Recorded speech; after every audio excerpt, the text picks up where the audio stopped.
Здравейте на всички! Първо искам да се извиня за това прекъсване и да кажа две изречения преди да съм припаднал. И едното е, че моята любима е тук до мен и аз искам да отправя едно предложение към нея.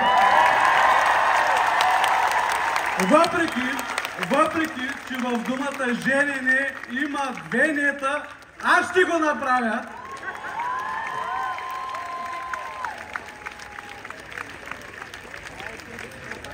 Скъпа, би ли станала моя жена?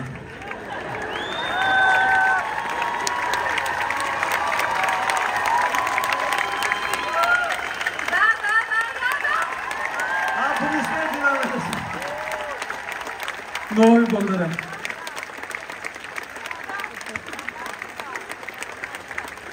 Благодаря много на всички.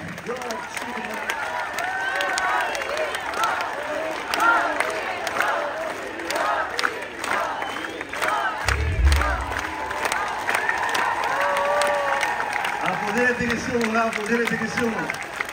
Стилян, Петя.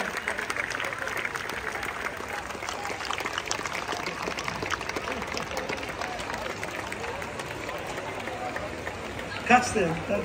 Страхотно.